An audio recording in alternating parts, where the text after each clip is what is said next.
My dear students, welcome to Mathological. In this session, we are going to discuss questions of progressions and series from the previous sessions of CAT. Start करते हैं session.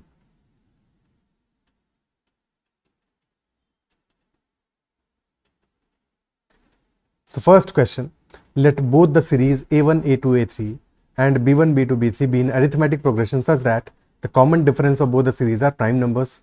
So if A5 is equal to B9, A19 is equal to B19 and B2 is equal to 0, तो A11 का value क्या होगा? There are two series. First is A1, A2, A3. Second is a series of B1, B2, B3 and both these series are arithmetic progression. APs है और common difference given हमें prime number है. For both the series, A5 is equal to B9. That is first information. और A19 है equal to B19. Okay. So if A5 is equal to B9 and A19 is equal to B19, from A5 to A19 कितना gap है? 14 terms का gap है. और B9 to B19 कितना gap है? 10 terms का गैप है. Isn't it so? तो A5 से A19 तक फर्स्ट जो AP के कितने टर्म्स का गैप है? 14 टर्म्स का गैप है. लेट अस अज्यूम कि first term of the first AP is A1, second is A2. ये तो गिवन ही है, बट कॉमन डिफरेंस मान लेते हैं अपना, लेट अस स्मॉल d. और सेकंड सीरीज है B1, B2, B3 and so on. यहां पे कॉमन डिफरेंस मान लेते हैं capital D. So in the first case there is a difference of from A5 to A19, there is a gap of 14 terms. तो total हमने A5 से A19 पे जाने में कितना ऐड किया होगा? Plus 14 times common difference. A19 क्या होगा basically? A5 plus 14 times common difference. Similarly B19 will be B9 plus 10 terms ज्यादा है तो plus 10 times the common difference of second series. तो this will be 10 times common difference 10D. और अगर A5 B9 equal है यानी कि 10 times capital D is equal to 14 times small d.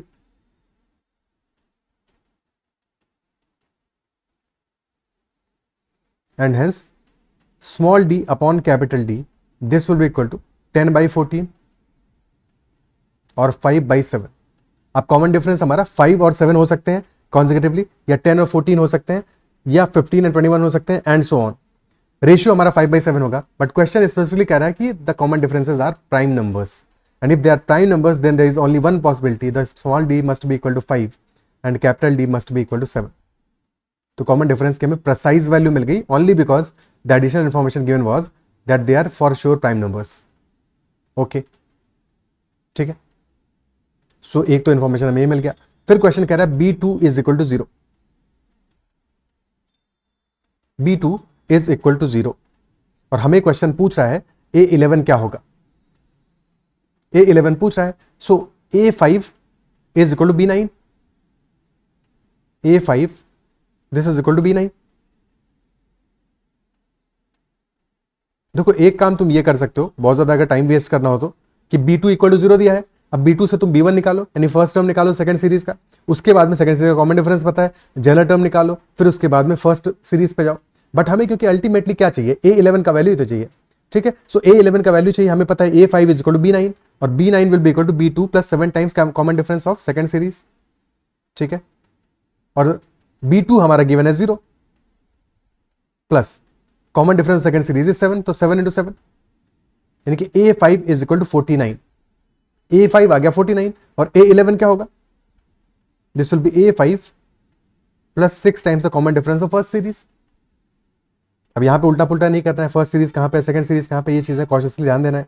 So A11 आ जाएगा A5 plus 6 times common difference, यानी कि 49 plus 6 into 5, 49 plus 30. So answer will be 79. Answer will be 79, option C.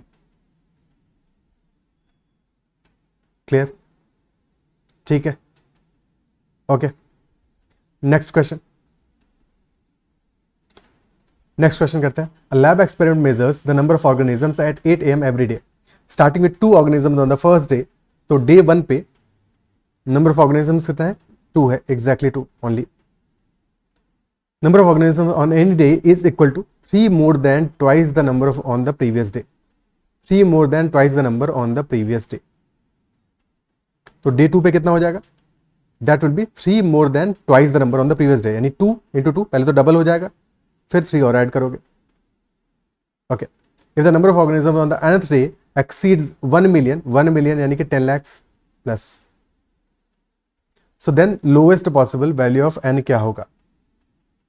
Lowest possible value of n क्या होगा? और 10 लाख क्या होता है? That is 10 to the power 6, तो 10 to the power 6 से ज्यादा वैल्यू होगा on the nth day.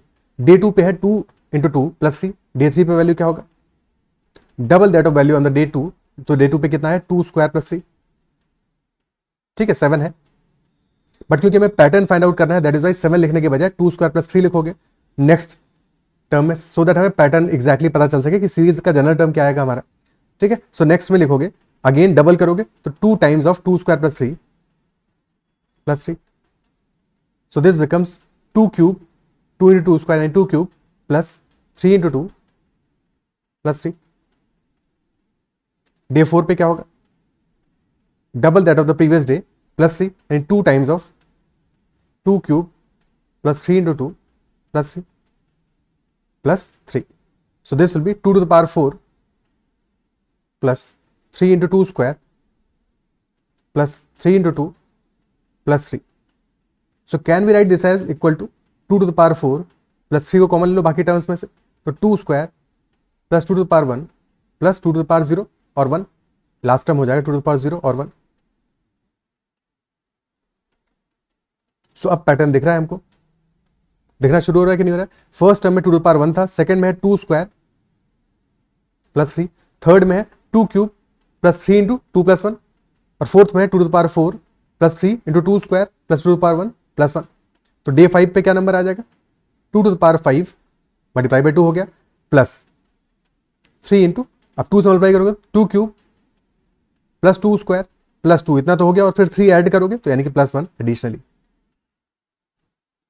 Clear है? तो हम जनरलाइज कर सकते हैं डे एन पे population will be, population on the day n will be equal to, ठीक है, number of organisms on day n will be equal to, this will be equal to 2 to the power n, क्योंकि day 5 पे है 2 to the power 5, तो 2 to the power n हो जाएगा day n पे plus 3 into 3 के बाद inside क्या है? डे 5 पे है 2 क्यूब से स्टार्ट हो रहा है, तो 2 to the power n minus 2 plus 2 to the power n minus 1 and so on till 1. So this will be equal to 2 to the power n plus 3 into sum क्या आ जाएगा? n minus 2, n minus 3 term, n minus 1 terms है, sorry n minus 2 तो powers है 2 to the power 1, 2 to the power 2 till 2 to the power n minus 2 और plus 1, total n minus 1 terms है, तो आ जाएगा। और हमारा जीपी बन रहा है जिसमें कि कॉमन रेशियो कितना है? कॉमन रेशियो आ रहा है हमारा 2 का, 1/2 का बेसिकली, ठीक है। सो टोटल सम कितना आ जाएगा यहाँ पे? क्योंकि 2 का जीपी है और हमें 2 के केस में पता है कि if you are adding numbers 1 plus 2 square till 2 to the power n minus 1, because another term क्या होगा? a into r to the power n minus 1, तो सम क्या आ जाता है हमारा? सम आता है 2 to the power n minus 1 upon 2 minus 1, so basically this is 2 to the power n minus 1 only, because 2 minus 1 तो 1 ही हो जाएगा। तो सिमिलरली यहाँ पे this will B 2 to the power n minus 1 minus 1, this will B total population on the nth day. अब 2 to the power n को लिख सकते हो 2 into 2 to the power n minus 1 plus 3 into 2 to the power n minus 1 minus 3, so this becomes equal to 5 into 2 to the power n minus 1 minus 3। क्या ये clear है? Is this much clear कि अनथ day पे हमारा population आएगा 5 into 2 to the power n minus 1 minus 3। Okay, यहाँ पे गलती नहीं करनी है किसी भी स्टेप पे, और क्वेश्चन इसीलिए तुम्हें कंफ्यूज करना चाह रहा है सो दैट वो चाहता है कि तुम मिस्टेक करो यहाँ पे, ठीक ठाक क्वेश्चन है। ओके, अब हमें चाहिए कि पॉपुलेशन हमारा 10 लाख प्लस हो जाए, 10 to the power 6 प्लस हो जाए, और पॉपुलेशन हमारा बन कितना रहा है डे पे? That is equal to 5 to the power 5 into 2 to the power n minus 1 minus 3, and this should be greater than 10 to the power 6. Okay, so we can write this as that this is equal to 5 into 2 to the power n minus 1 is greater than 10 lakh plus 3, और 2 to the power n minus 1 will be greater than 2 lakh divide by 5 कर दिया हमने plus 3/5, तो रफली 2 लाख से just ऊपर होना है हमें 2 to the power n minus 1 को, और 2 to the power 10 हम जानते हैं दैट इज 1024 यानी 10 to the power 3 होता है। स्क्वायर कर दोगे तो 2 to the power 20 आ जाएगा हमारा, 10 to the power 6 10 to the power 3 से थोड़ा सा वैल्यू स्लाइटली हायर है, ठीक है, स्लाइटली हायर है। सो 2 टू द पावर 20 हो जाएगा 10 टू द पावर 6 से स्लाइटली हायर, बट हमें चाहिए 2 लाख के आसपास, तो divide by 2, divide by 2, 2 to the power 19 हो जाएगा हमारा, equal to basically 512 into 1024, 5 lakh plus something. 2 to the power 18 हो जाएगा 256, 2 to the power 8 into 1024, 2.5 lakh के आसपास आ जाएगा। 2 to the power 17 will be 128 into 1024, यानी कि this will be around 1.3 lakhs या 1.29 लैक्स, ठीक है। तो डेफिनेटली हमें 2 लाख से हायर वैल्यू चाहिए, यानी कि this is the most appropriate value, क्योंकि जस्ट हायर चाहिए, ठीक है, जस्ट हायर चाहिए। तो 2 to the power 18 will be appropriate, यानी कि n-1 should be equal to 18, equal to 19 लोगे डेफिनेटली हाई है, बट हमें चाहिए least such value, lowest possible value of n, और n-1 को 17 ले लोगे तो this will be lesser than 2 lakhs, so n-1 must be equal to 18, so n minimum will be equal to 19। बाकी 19 से बड़ा कोई वैल्यू होगा तो डेफिनेटली पॉपुलेशन हमारा 10 लाख से ऊपर पहुंच गया है, सो आंसर आ जाएगा 19 इन दिस केस। क्या क्लियर है? Answer in this case will be 19। Okay, next question. For some positive and distinct real numbers x, y and z, if 1 upon root of y plus root z is arithmetic mean of 1 upon root x plus root z and 1 upon root x plus root y, then relationship which will always hold true क्या होगा? कि x, y and z are AP, x, y, x and z are in AP, root of x, root of y and root z are in arithmetic progression, और root of y, root of x and root z are in AP। अब यहाँ पे देखो, ऐसा कोई question in general आएगा तो हम कई बार वैल्यूज पुट करके भी ट्राई कर सकते हैं, बट यहाँ पे वैल्यूज कैसे पुट करेंगे, क्या वैल्यूज पुट करेंगे, क्योंकि हमें सारी वैल्यूज का डिनोमिनेटर में क्या दिया, root Y plus root z, root x plus root Z, तो परफेक्ट स्क्वायर लोगे तो एपी नहीं बनेगा, परफेक्ट स्क्वायर नहीं लोगे कैलकुलेशन नहीं कर पाओगे, ठीक है। तो in such case this is better कि हम इसको प्रॉपर्ली सॉल्व करें। ओके, इसको हम प्रॉपर्ली सॉल्व करें, और प्रॉपर्ली सॉल्व करने का मतलब क्या हुआ कि this is given that this is arithmetic mean of these two terms, so must be average, और अरिथमेटिक मीन है दैट इंप्लाइज कि अगर a let us say b is arithmetic mean of a and c, then b is equal to A plus c by 2, और we can say 2b is equal to A plus c, because a b c are in AP in that case. अगर B arithmetic mean है A और C का, तो A B and C will be in AP, that is why 2b is equal to A plus C. तो बस यही same property use कर लेते हैं यहाँ पे कि 2 upon root of Y plus root of z, this is equal to 1 upon root of x plus root of z. थोड़ा सा कैलकुलेशन यहाँ पे रहेगा इस क्वेश्चन में, और कॉशियसली करना पड़ेगा, अदरवाइज गलती हो गई तो फंस जाओगे, पता भी नहीं कर पाओगे गलती कहाँ पे हुई, और हौच पौच हो जाएगा मामला। तो कॉशियसली कैलकुलेशन करना है हमें। अब राइट हैंड साइड पे एलसीएम ले लो, सो न्यूमरेटर में आ जाएगा root of x plus root of Y plus root of x plus root of z divided by root of x plus root of z multiplied by root of x plus root of y, okay, and this is 2 upon root of y plus root of z, okay, ठीक है। अब numerator में लिख सकते हो यहाँ पे 2 times root of x plus root of Y plus root of z, and this divided by root x plus root z into root x plus root y. Cross multiply कर दो, तो लेफ्ट हैंड साइड पे आ जाएगा 2 into root of x plus root of Z into root of x plus root of Y. Properly लिखो इसको, तो root of X into root of X आ जाएगा X, plus root of X into root of Y आ जाएगा root of X Y, plus root of Z into root of X आ जाएगा root of Z x, plus root of Z Y. और right hand side में आएगा root of Y plus root of Z multiplied by 2 root x plus root Y plus root Z. तो root Y plus root Z में root Y plus root Z multiply करोगे तो root Y plus root Z का whole square हो जाएगा, और plus 2 root X into root Y plus root Z. Okay, clear है? Expand कर दो सारे टर्म्स को, एक्सपैंड कर दो। सो लेफ्ट हैंड साइड पे है 2x plus 2 times root x Y plus 2 times root z x plus 2 times root Z Y, और राइट साइड में आ जाएगा रूट वाई का स्क्वायर वाई रूट जेड का square z plus 2 times root Y z plus 2 root x Y plus 2 root x z. 2 root x y से 2 root x y cancel out हो जाएगा, 2 root x Z से 2 root x Z cancel out हो जाएगा, और 2 root Z Y से 2 root Y Z cancel out हो जाएगा। बच गया हमारा सिर्फ और सिर्फ 2x is equal to Y plus Z, 2x is equal to y plus z. So x is arithmetic mean of y and z, या x is equal to y plus z by 2. So y, x and z will be in AP. Option B answer आ जाएगा। Order important है, last में option A भी mark कर सकते हो, तो गलत हो जाएगा फिर अगर ऑप्शन ए मार्क कर दिया, because X Y Z AP में नहीं है, Y then X then Z, these are in AP.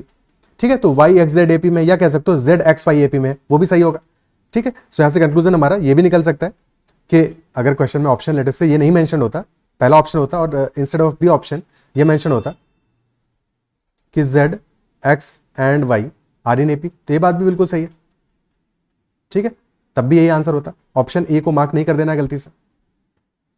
Okay, clear है, और बाकी ये तो सही है ही अपने आप में, ये तो बस मैंने कहा कि अगर जस्ट इन केस ये मेंशन ना हो के कुछ और मेंशन होता, this is correct but this is also correct for this. Okay, next question. Let an and bn be two sequences such that an is equal to 13 plus 6 times n minus 1 and bn is equal to 15 plus 7 times n minus 1 for all natural numbers n. Then largest 3-digit number क्या होगा that is common to both these sequences? Largest 3-digit number that is common to both these sequences. Okay, तो पहला sequence हमारा है an is equal to 13 plus 6 times n minus 1.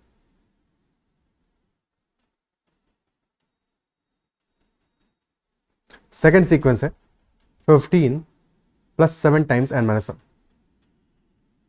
और हमें चाहिए largest 3-digit integer that is common to both these. तो पहले first common term तो निकाल लें। यहां पे फर्स्ट टर्म क्या आएगा, फर्स्ट टर्म में n is equal to 1 put करोगे तो फिर ये तो पार्ट 0 हो गया, बिकॉज ये हमारा क्या है, कॉमन डिफरेंस है फर्स्ट सीरीज का, और this is common difference for the second series. First term हमारा है 13 फॉर द फर्स्ट सीरीज, और फर्स्ट टर्म सेकंड सीरीज का 15, तो फर्स्ट सीरीज में हमारा फर्स्ट टर्म आ जाएगा 13, सेकंड आ जाएगा 13 plus 6 19, then 19 plus 6 25 plus 6 31 plus 6 37 plus 6 43 plus 6 49 and so on. Second series में देखो first term 15, then plus 7 22 plus 7 29 plus 7 36 plus 7 43 plus 7 50 and so on. So we can see that 43 is the first common term in both the series. First common term आ रहा है 43। ठीक है, पहला common term तो manually निकालना पड़ेगा। अब नेक्स्ट कॉमन टर्म क्या आएगा, फर्स्ट सीरीज का कॉमन डिफरेंस है 6, सेकंड का कॉमन डिफरेंस है 7, तो next common term, because common terms भी तो एक एरिथमेटिक प्रोग्रेशन ही बनाएंगे, और common difference of that series will B LCM of common differences of the series. तो 6 और 7 का एलसीएम आ जाएगा 42। सो कॉमन डिफरेंस का जो सीरीज बनेगा, या कॉमन टर्म्स का जो सीरीज बनेगा, कॉमन टर्म्स का जो सीरीज बनेगा, फर्स्ट टर्म होगा 43, next term will be 43 plus 42 85, then next term plus 42 127 and so on. But question हमसे पूछा लार्जेस्ट 3-digit इंटीजर कौन सा होगा which is common in both these sequences. तो general term of this series will be 43 plus 42 times n minus 1, और this will be 42n minus 42 plus 43 यानी 42n plus 1, और ये हमें चाहिए 1000 से छोटा, जस्ट लार्जेस्ट हो, तो 42n plus 1 should be less than 1000. So 42n should be less than 999 and hence n will be less than 999 by 42. 42 2s are 84, फिर बच गया 159, 4 टाइम्स जाएगा, 4 टाइम्स नहीं जाएगा, 3 टाइम्स जाएगा, 126 to 23 पॉइंट समथिंग आ जाएगा वैल्यू, तो बस n इसको 23 पुट कर दो, आंसर आ जाएगा अपना। T23 will be the answer, यानी 42 इंटू 23 प्लस 1। ओके, सो आ जाएगा 840 प्लस 126 यानी कि 966 plus 1 967. This will be the answer. That largest three digit integer that is common to both these sequences will be 967. Okay, clear है?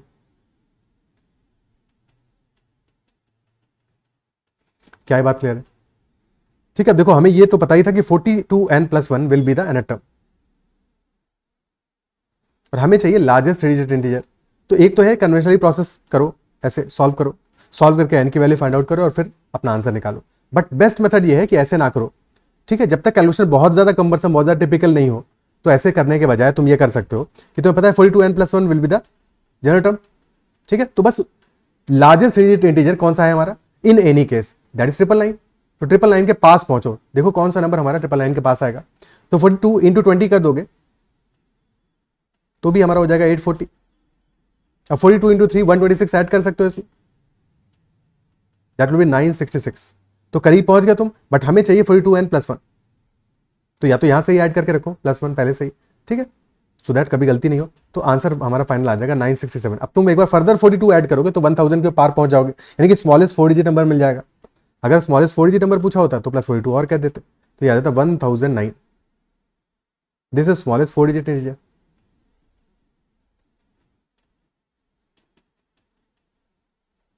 तो instead of solving that 42n + 1 should be less than 1000, वहां से n की value find out करो, straight away solve करो. Okay, unless calculation हमारा जो है बहुत टिपिकल नहीं हो, और बहुत टिपिकल होगा तो भी तो यहाँ डिवाइड तो कब भी करना ही पड़ेगा ना. ओके, क्लियर है? Next question, let an = 46 + 8n and bn = 98 + 4n and these are two sequences for natural numbers n less than equal to 100. तो sum of all terms common to both these sequences, जो terms common होंगे उनका सम करना है हमें. और an है हमारा 46 + 8n, bn है 98 + 4n, यानी कि an का सीरीज क्या बनेगा हमारा 46, देन 54, 62 एंड सो ऑन. और bn वाला सीरीज बनेगा हमारा 98, 102, 106, 110 एंड सो ऑन. अब कॉमन टर्म निकालना है तो पहले तो 46 वाले को अच्छा खासा 98 तक लेके जाओगे, फिर देखोगे कौन सा कॉमन टर्म आएगा, तभी तो देख पाओगे, है कि नहीं. तो पहले 46 में ऐड कर दो तुम कितना, 40 ऐड कर दो, 48 ऐड कर दो, 40 ऐड करोगे 86 आएगा. फिर नेक्स्ट टर्म आएगा 94, देन नेक्स्ट टर्म आएगा 102. सो 102 is the first common term, because first series तुम्हारा 46 पे ही स्टार्ट हो रहा है, बट सेकंड सीरीज 98 पे स्टार्ट हो रहा है. तो पहला कॉमन टर्म हमें कौन सा मिल रहा है 102. एक सेकंड, एक गड़बड़ कर दिया हमने, एक गड़बड़ किया है. फर्स्ट टर्म हमारा 46 नहीं है, बिकॉज n = 1 से स्टार्ट कर रहे हैं. और तो फर्स्ट कॉमन टर्म हमारा, फर्स्ट टर्म आ रहा है T1 A1, पहली सीरीज में 54 आ रहा है, और B1 first series second series में आ रहा है 102. ठीक है, n = 1 से स्टार्ट करेंगे ना, 54 से स्टार्ट होगा, 102 से स्टार्ट होगा. तो पहला ही टर्म हमारा कॉमन है 102 which the first term of the second series, और वही टर्म हमारा कॉमन आ रहा है. नेक्स्ट कॉमन टर्म कब आएगा, तो एलसीएम ले लो किसका, कॉमन डिफरेंसेस का. फर्स्ट सीरीज का कॉमन डिफरेंस है 8, सेकंड का है 4, तो 8 और 4 का एलसीएम 8 ही आएगा. यानी कि next term for the first series will B 110, और सेकंड सीरीज में 106, देन 110, यानी कि नेक्स्ट टर्म कॉमन होगा B3. ओके, लास्ट टर्म कौन सा आएगा फर्स्ट सीरीज का, 46 + 8n है, और n will be less than equal to 100, n = 100 put करो, so 846 will be the last term. This is A100. और last term of the first series क्या होगा, सेकंड सीरीज क्या होगा B100, यानी कि 98 + 400, तो that will be 498. This is B100, this is B100. Okay, और B1 हमारा कॉमन टर्म आ रहा है, that is 102. B3 common term आ रहा है 110, फिर B5 आएगा which will be 118 and so on. So सारे ऑड टर्म्स हमारे कॉमन टर्म आ रहे हैं. तो लास्ट ऑड टर्म कौन सा होगा B99, और दैट विल बी 498 - 4, जस्ट पहले वाला टर्म, सो 494 हो जाएगा. So first common term is 102, last common term is 494, और हमें चाहिए sum of all the common terms. Number of common terms कितने होंगे, B1, B3, B5, B7, B9 till B99. तो टोटल 50 टर्म्स होंगे, बिकॉज 1 से लेके 100 तक, 1 से लेके 99 तक कितने ऑड टर्म्स हुए हमारे, 50 हुए. 1 से लेके 100 तक 50 ऑड है, 50 इवन है. ठीक है, 50 ऑड हो गए, तो सम निकाल लो. सम तो इजी है इसके बाद में, तो sum of all the common terms will be equal to average of n multiplied by average, n यानी कि number of common terms multiplied by average. अच्छा, एक लास्ट चीज और रहेगी जो यहाँ पे डिस्कस हमने नहीं किया था। देखो हमारा जो फर्स्ट सीरीज है उसका लास्ट टर्म है 846, सेकेंड सीरीज का लास्ट टर्म है 498। तो फर्स्ट सीरीज हमारा 846 से जा रहा है, सेकंड जा रहा है 498 तक, तो जो कॉमन टर्म मिलेंगे वो भी 498 से छोटे ही मिलेंगे, उससे बड़ा कोई भी कॉमन टर्म नहीं मिलेगा। तो लिमिटिंग फैक्टर हमारा क्या है, सेकंड सीरीज का last term, this is limiting factor. इसीलिए हमने 498 तक ही चेक करेंगे, उसके बाद में चेक करने की जरूरत नहीं है, बिकॉज उसके बाद हमारा सेकंड वाला सीरीज तो खत्म हो गया। अब फर्स्ट सीरीज में कोई टर्म मिलता रहे तो उससे फर्क क्या पड़ेगा, कॉमन नहीं हो सकता, वो कॉमन होने के दोनों सीरीज में होना इंपॉर्टेंट है। तो जिस सीरीज में सम लास्ट टर्म हमारा लेसर होगा वो हमारा लिमिटिंग फैक्टर होगा हमेशा, जो कि इस केस में सेकंड सीरीज है, bn वाला सीरीज है। ओके, फाइनली हमारा सम आ जाएगा n इंटू एवरेज, और n कितना है, नंबर ऑफ टर्म्स आ गए हमारे 50, और एवरेज क्या होगा, first term plus last term by 2, यानी 102 प्लस 494 बाई 2, तो दिस विल बी 596 बाई 2 यानी 298 into 50, which will B 149 into 100, 149 into 2 into 50 यानी 149 इंटू 100, तो 14900, this will be the answer. Okay, 14900 will be our answer, option C. क्या ये clear है? ठीक है, next question, the value of 1 plus 1 plus 1 by 3 into 1 by 4 plus 1 plus 1 by 3 plus 1 by 9 into 1 by 16 plus 1 plus 1 by 3 plus 1 by 9 plus 1 by 27 into 1 by 64 and so on. एक infinite series है, infinite series है, उसका सम हमें find out करना है। तो definitely the series must be converging. जब भी कभी इनफाइनाइट सीरीज गिवन होगा और उसका हमें सम फाइंड आउट करना है तो that series must be converging. Converging यानी कि हर अगला टर्म जो होगा वो पिछले वाले टर्म से छोटा होगा, क्योंकि अगर ऐसा नहीं होगा, if the next term is larger than the first term, फिर उसका अगला टर्म उससे पिछले वाले टर्म से बड़ा होगा, तो फिर डेफिनेटली सीरीज हमारा क्या है, डाइवर्ज कर रहा है, यानी कि सीरीज का जो सम होगा वो इनफाइनाइट हो जाएगा, क्योंकि हर अगला टर्म बढ़ रहा है। जब इंक्रीज कर रहा है, इंक्रीज कर करके कहां पहुंच जाएगा। So that is why if there is infinite series, definitely हमारा सम कन्वर्ज कर रहा होगा। ओके, यानी कि नेक्स्ट टर्म का जो वैल्यू आएगा that will be less then the first term, जो कि केस है हमारा। देखो यहाँ पे पहला टर्म का सम क्या है, 1 है, सेकंड है 1 प्लस 1 बाई 3 यानी कि 4 बाई 3 इंटू 1 बाई 4, सो ये तो आ गया 1 बाई 3। नेक्स्ट टर्म क्या होगा, 1 प्लस 1 बाई 3 प्लस 1 बाई 9 यानी कि ये हो गया 9 by 9 plus 3 by 9 plus 1 by 9, 13 by 9 into 1 by 16 and so. अब ऐसे केस में तुम अप्रोक्सीमेट करके भी अपना आंसर फाइंड आउट कर सकते हो। ठीक है, तो फर्स्ट टर्म हमारा आ गया 1, सेकंड है 1 बाई 3 और थर्ड आ रहा है 13 by 9 into 1 by 16। Okay, 13 by 9 into 1 by 16 यानी 13 बाई 144 प्लस, अब ये वाला नेक्स्ट टर्म क्या आएगा हमारा, this is 13 by 9 plus 1 by 27 यानी कि 40 बाई 27, 39 बाई 27। भाई ये सम तो हम ऑलरेडी निकाल चुके हैं, दिस इज 13 बाई 9, तो 13 बाई 9 प्लस 1 बाई 27 यानी कि 39 by 27 plus 1 by 27, 40 by 27 into 1 by 64। Approximate कर लो इसको, तो 1 प्लस 1 बाई 3 आ जाएगा 4 बाई 3, ठीक है, या फिर 1.33 हो गया। 13 बाई 144 क्या है, 0.1 से भी छोटा वैल्यू है, 10% से कम वैल्यू है, ऑलमोस्ट 9% के आसपास है, 9% के आसपास है, तो 0.09 हो गया रफली, प्लस ये क्या आएगा 40 by 27 into 1 by 64। So this is approximately, अगर 8 से काटा पीटी करो तो ऊपर आएगा 5, नीचे आएगा 8, तो 5 बाई 161 बाई 35 यानी 0.02 के आसपास का वैल्यू आएगा। ठीक है, अब इसका भी नेक्स्ट टर्म देखोगे तो वो 0.01 के आसपास का वैल्यू आएगा लेटेस्ट से, तो ये सीरीज हमारा कन्वर्ज हो जाएगा, और डेफिनेटली इसके बाद का जो टोटल सम भी होगा वो भी 0.01 से कम होगा। टोटल आ गया हमारा 1.33 प्लस 0.09 यानी 1.42, तो 1.47 या 1.48 के आसपास का हमारा सम आने वाला है। ठीक है, एक रैंडम, ये एग्जैक्ट एस्टिमेशन नहीं है, but we are sure that sum हमारा 1.50 से छोटा होगा for sure, because every next term बहुत ड्रास्टिकली चेंज हो रहा है, 1/3 1/3 1/3 1/2 से ज्यादा डिक्रीज हो रहा है, isn't it so? और अगर हम अपना 2 वाला सीरीज भी देखें, 2 plus 1 plus 1 by 2 plus 1 by 4 plus 1 by 8, और अगर इसका भी इनफाइनाइट सम देखें तो क्या सम आता है हमारा, a अपॉन 1 माइनस आर, यानी कि 2 अपॉन 1 माइनस 1 बाई 2, तो दैट सम इज 4। यानी कि जब हमारी सीरीज का common ratio is equal to 1/2, तब हमारा सम आता है just double of the first term. तो डेफिनेटली हमारा जो सम आएगा इस केस में अब 0.01 के बाद का, that will be lesser then 0.01, isn't it so? तो डेफिनेटली हमारा जो टोटल सम है that will be less then 1.50। क्या ये बात अप्रिशिएट कर पा रहे हो? क्योंकि अगर ये बात समझ में आ गया तो अप्रोक्सीमेट करके आंसर निकाल दोगे। जस्ट इन केस अगर एग्जाम में तुम पैटर्न नहीं आइडेंटिफाई कर पाए तो अप्रोक्सीमेट करके भी आंसर फाइंड आउट कर सकते हो, अनलेस कि हमारे जो ऑप्शंस हो बहुत ज्यादा क्लोज गिवन हो, तब तुम्हें जो टर्म्स का सम है उसको निकालने में और ज्यादा एक्यूरेसी दिखाना पड़ेगा। ठीक है, इतना हम और ज्यादा एक्यूरेट वैल्यूज निकालेंगे उस केस में, और या फिर पैटर्न फाइंड आउट करेंगे। और क्या करेंगे फिर?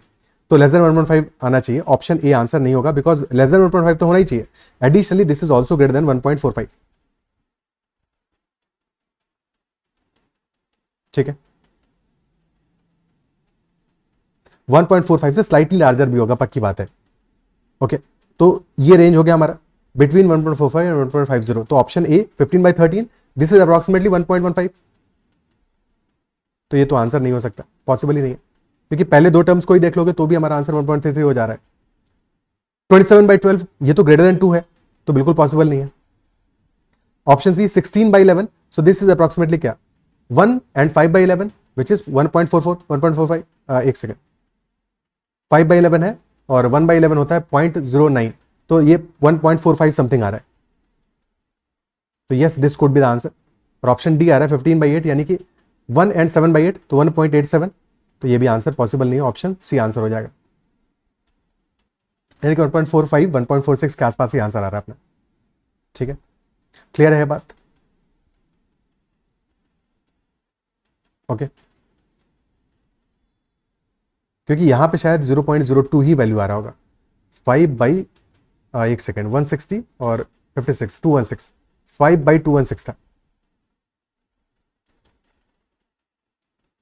तो yes this was not 0.03, this was 0.02।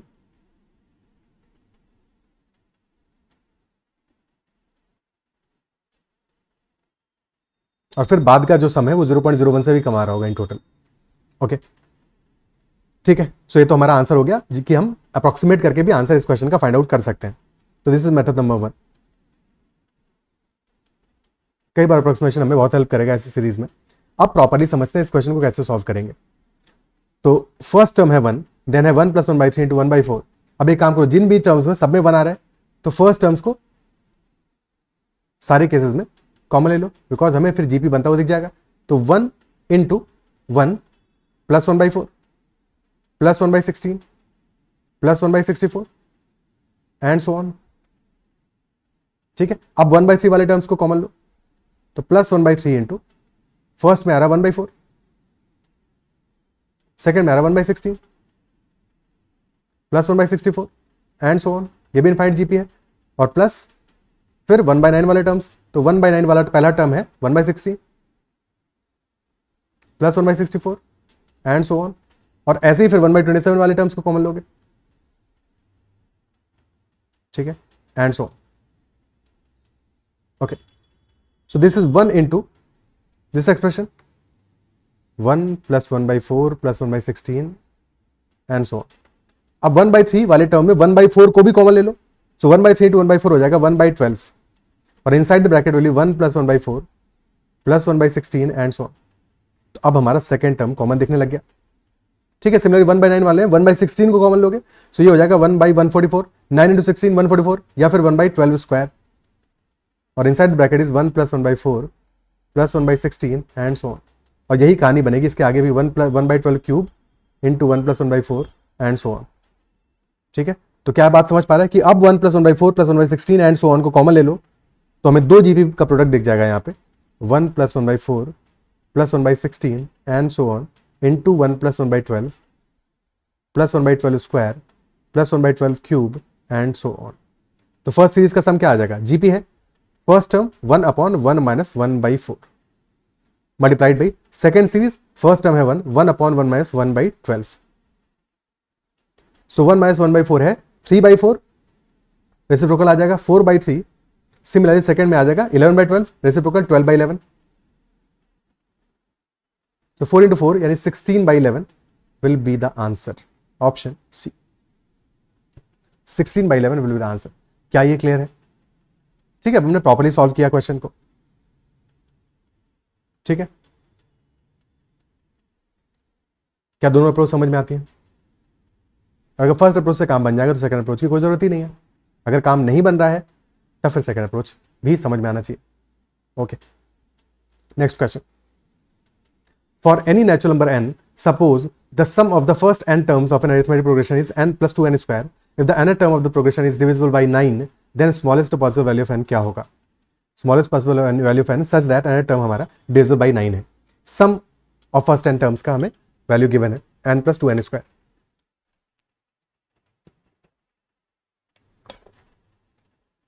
तो यहां से nth term फाइंड आउट कर सकते हैं।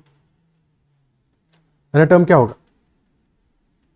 nth term will be sum of n terms minus sum of n minus 1 terms। n terms का हमारा है n plus 2n square। n minus 1 terms का होगा, n की जगह n minus 1 पुट कर दो बस, और क्या। सो n minus 1 plus 2 into n minus 1 square। सो n plus 2n square minus n plus 1 और plus 2 times n minus 1 whole square, तो ये हो जाएगा 2n square minus 4n plus 2। Okay, but ये इनसाइड द ब्रैकेट था। एक सेकंड, इसको inside the bracket रखते हैं। ये ब्रैकेट अभी बार वाला तो ब्रैकेट हमने नहीं ओपन किया ना, ठीक है। सो ये n से n कैंसिल आउट हो जाएगा, तो 2n स्क्वायर प्लस 1। एक सेकंड, ब्रैकेट के बाहर माइनस साइन था।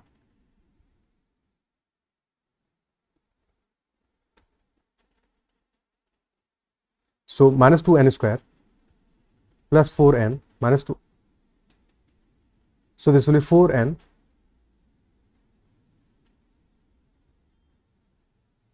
माइनस 1,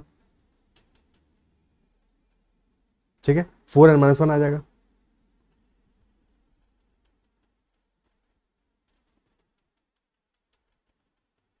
क्लियर है? जनरल टर्म हमारा आ गया 4n माइनस 1 और nth term of the progression is divisible by 9, ठीक है। तो फर्स्ट टर्म क्या आ जाएगा? n is equal to 1 put करो, फर्स्ट टर्म आ जाएगा हमारा 4 माइनस 1 यानी 3। कॉमन डिफरेंस है 4 का। Next term will B 7, 3 7 11 15 19 23 27। So this is the first term which is divisible by 9। और कौन सा टर्म है? 1 2 3 4 5 6 7। तो दिस इज टर्म नंबर 7। तो 7 टर्म हमारा डिविजिबल बाय 9 होगा, ऑप्शन डी आंसर आ जाएगा। 7 term will be divisible by 9, 27। Okay, clear है? ठीक है। अच्छा, ऐसे भी कर सकते थे कि हमें n टर्म्स का सम गिवन है, Sn is equal to n plus 2n square. तो S1 क्या आ जाएगा? S1 आ जाएगा, n की जगह 1 पुट कर दो, 1 प्लस 2 3 आ जाएगा। और 1 टर्म्स का सम मतलब क्या हुआ? This is first term only, पहला टर्म ही है। S2 क्या आएगा? n की जगह 2 पुट कर दो, 2 प्लस 2 क्यूब, लेकिन this is equal to 10। But ये 2 टर्म्स का सम क्या है? T1 plus T2। तो T2 क्या होगा? T1 प्लस T2 10 है, T1 है 3, T2 आ जाएगा 7। तो सेकंड टर्म है 7, 7 यानी कि 3 प्लस 4। तो 4 हमारा कॉमन डिफरेंस होगा बिकॉज 3 तो फर्स्ट टर्म है। तो nth टर्म हमारा आ जाएगा, ऐसे भी निकाल सकते हो nth term, this will B 3 plus common difference into n minus 1। So 4n minus 1। तो यही प्रोसेस हो सकता है तुम्हारा nth टर्म निकालने का। क्लियर है?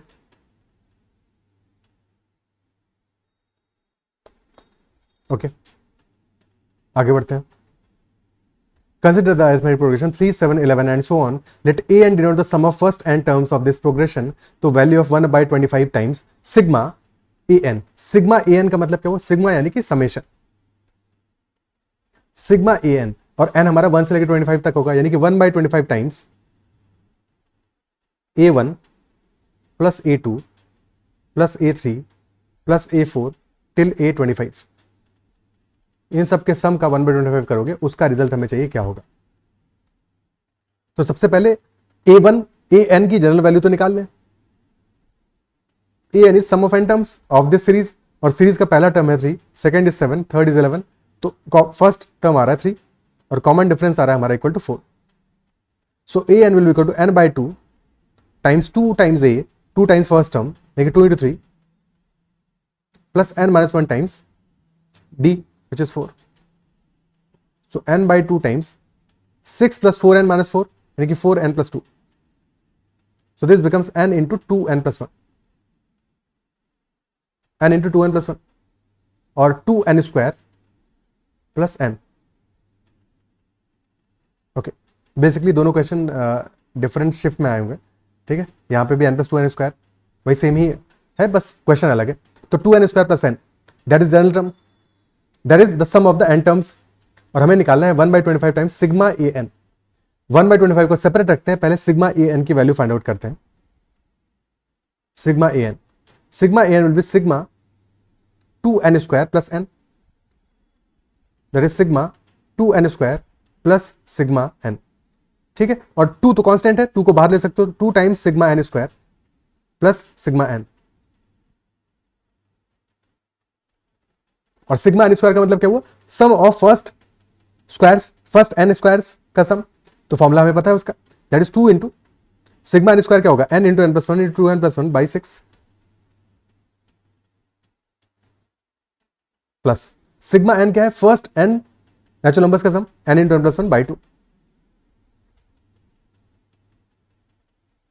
ओके, क्लियर है. तो n into n plus 1 by 2 को कॉमन ले लो पूरे में से.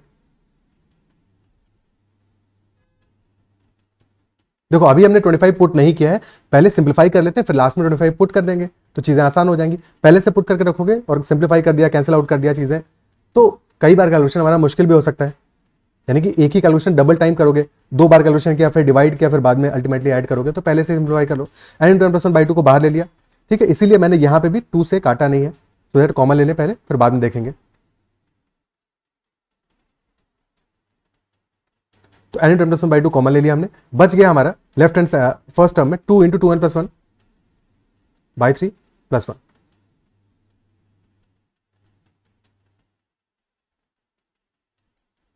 ओके, ठीक है. सो अब वैल्यू पुट करते हैं इसको नेक्स्ट पेज पे लेके जाके, n into n plus 1 by 2, तो सिग्मा ए एन आ गया हमारा n into n plus 1 by 2 into 2 into 2n plus 1 यानी कि 4n प्लस 5 बाई 3.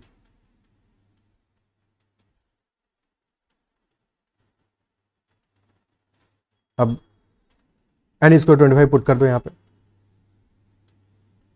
बिकॉज 1 से 25 तक का हमें सिग्मा ए एन चाहिए था और यही वैल्यू आ गया. 25 पुट कर दो, 25 इंटू 26 बाई 2 इंटू 125, एक सेकेंड 105 बाई 3, 105 बाई 3. तो ये आ गया 35, यहां पे आ गया 13. सो वैल्यू आ गया हमारा सिग्मा ए एन का 25 इंटू 13 इंटू 35, बट हमें चाहिए 1/25 times sigma A N. So divide by 25,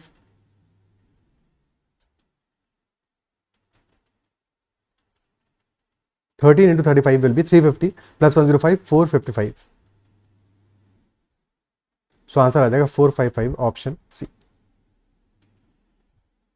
option C will be the answer. Okay, clear है. ठीक है, next question. On day 1, there are 100 particles in a laboratory experiment. On day n, where n is greater than or equal to 2, 1 out of every n particles produces another particle.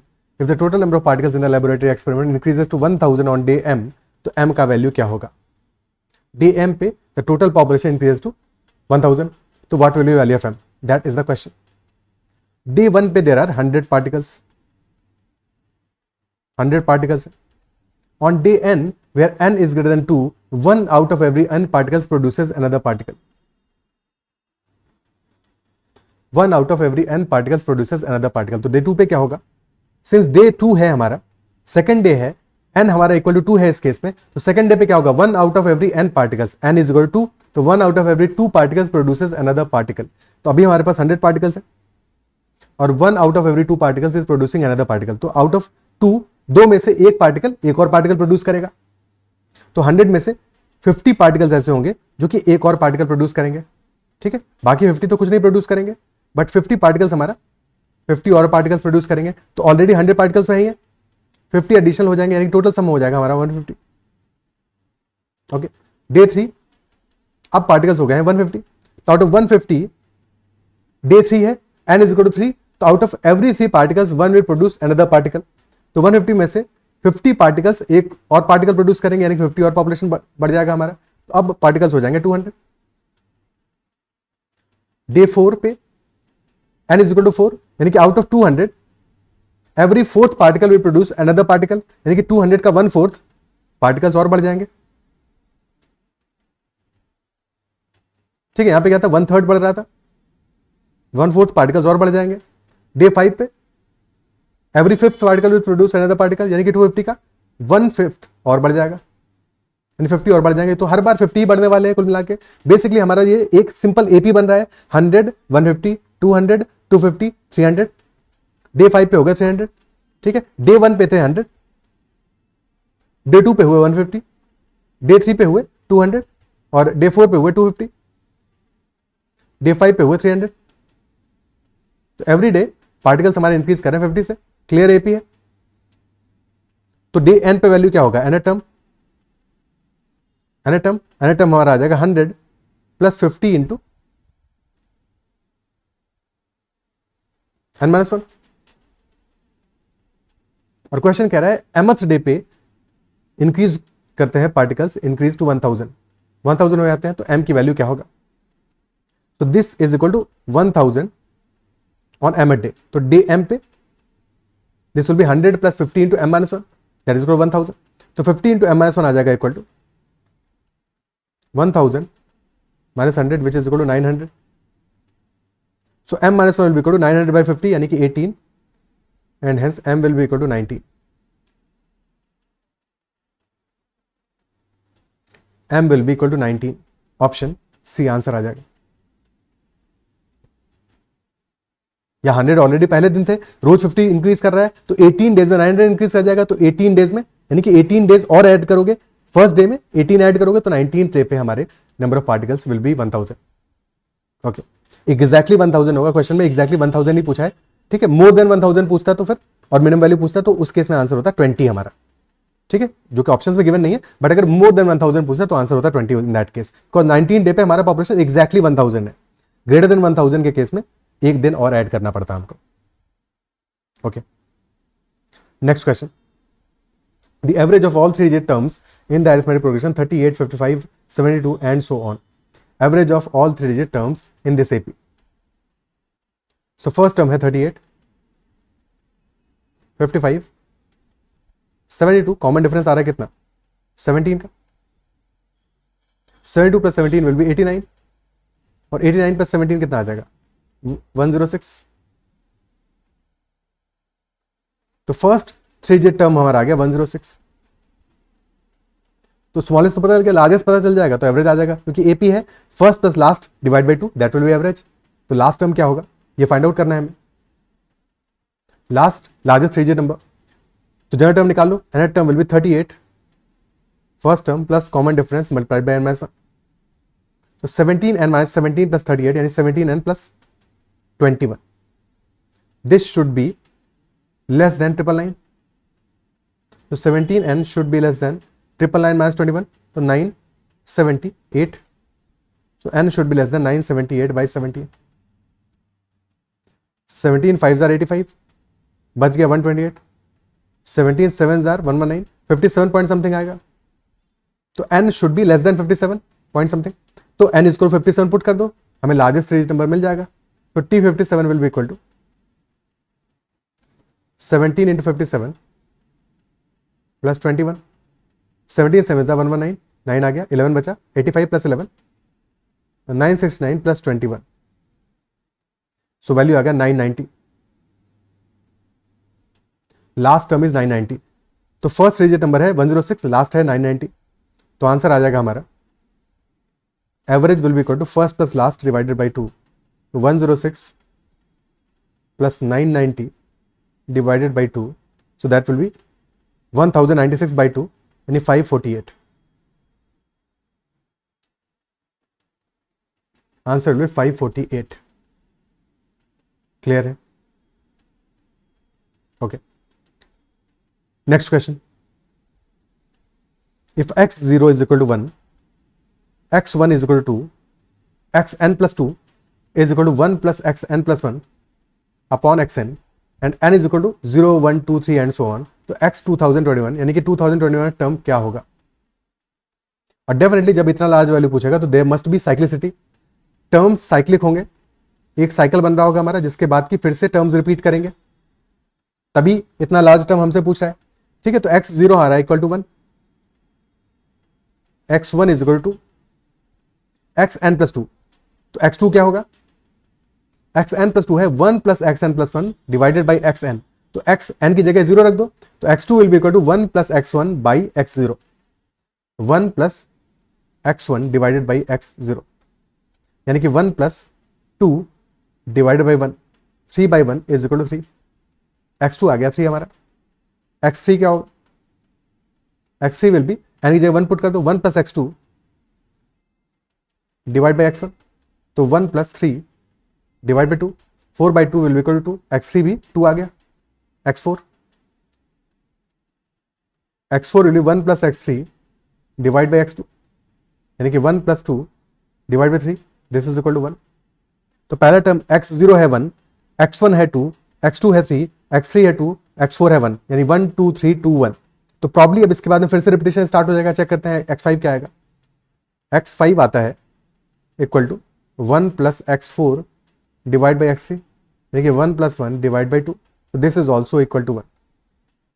x6 will be 1 plus x5 divide by x4, so this will be 1 plus 1 divided by 1 यानी कि 2 आ गया।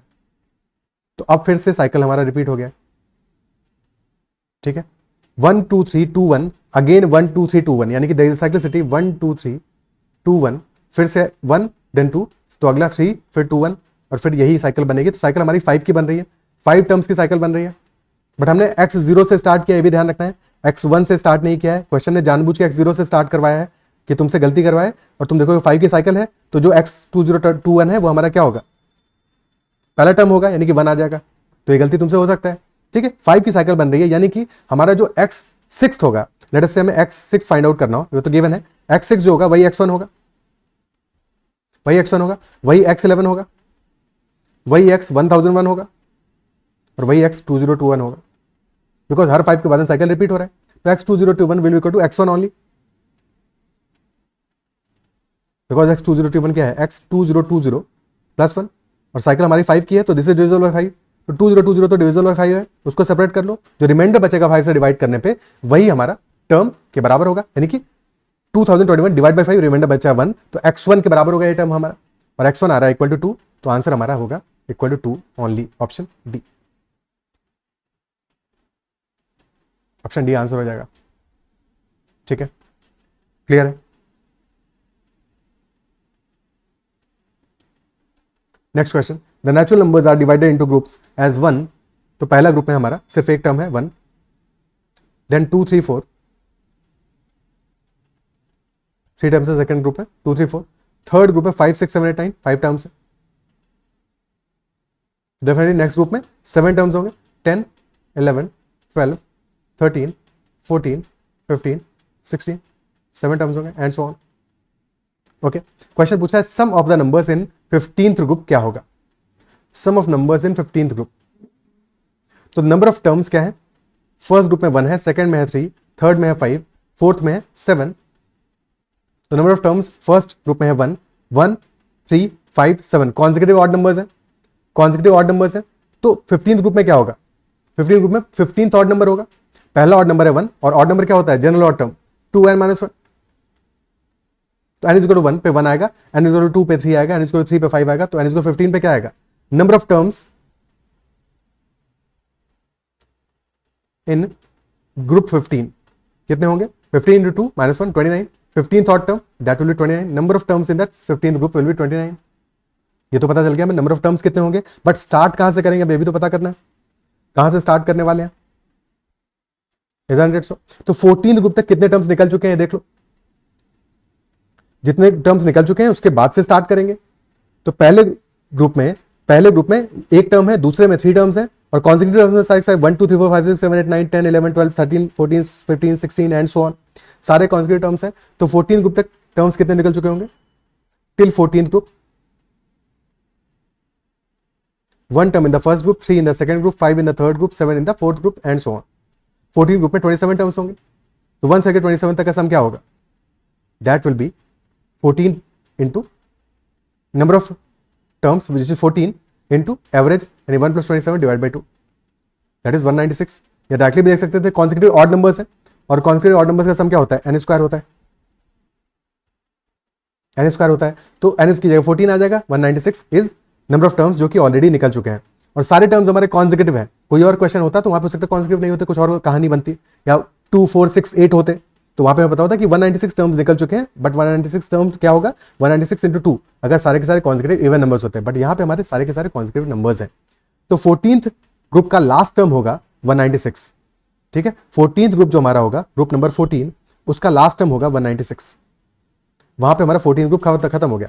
तो G15 हमारा group 15 start होगा 197 से, 197 198 and so on, और total terms है 29। तो लास्ट टर्म क्या होगा? 197 + 28 होगा, बिकॉज फर्स्ट टर्म 197 है, तो लास्ट क्या होगा? 197 + 28 होगा, ठीक है। ये गलत, यहाँ पे +29 नहीं कर देना है, बिकॉज ऑलरेडी 197 को हमने इंक्लूड कर दिया है। अगर 29 ऐड करना चाहो तो 196 में ऐड करना, तब हमें लास्ट टर्म मिल जाएगा ग्रुप 15 का। 197 + 28 will be 225। These are the terms in group 15 from 197 to 225, और हमें चाहिए है सम ऑफ दीज नंबर्स है 29 और फर्स्ट टर्म है 197, लास्ट है 225, तो सम आ जाएगा हमारा equal to number of numbers 29 into average, n into average. तो average is first term which is 197 plus last term 225 by 2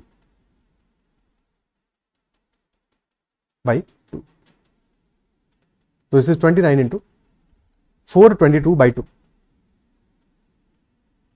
211, 29 into 211, तो यूनिट डिजिट 9 आएगा, ऑप्शन बी आंसर है, ठीक है। अदरवाइज 29 1 जा 29, 9 आ गया, 2 carry, 29 + 2 31, 3 carry, 58 + 3 6119, option B is the answer. Okay, clear है? ठीक है, आंसर आ जाएगा 6119। ओके, सो इतने ही क्वेश्चंस थे इस सेशन में, और अभी और सेशंस रहेंगे प्रोग्रेशन सीरीज में, बिकॉज काफी सारे क्वेश्चंस हैं प्रोग्रेशन सीरीज से में। इतना ही रखते हैं सेशन। आई बिलीव जो भी डिस्कस किया वो समझ में आएगा। कहीं पे कोई डाउट रहता है तो make sure to comment about that doubt, and if you like the session then make sure to hit the like button as well. You can also connect me on Telegram @ADITYAKT, या फिर WhatsApp channel भी join कर सकते हो, Telegram channel भी चाहो तो join कर सकते हो। That's all, bye bye, take care and keep learning.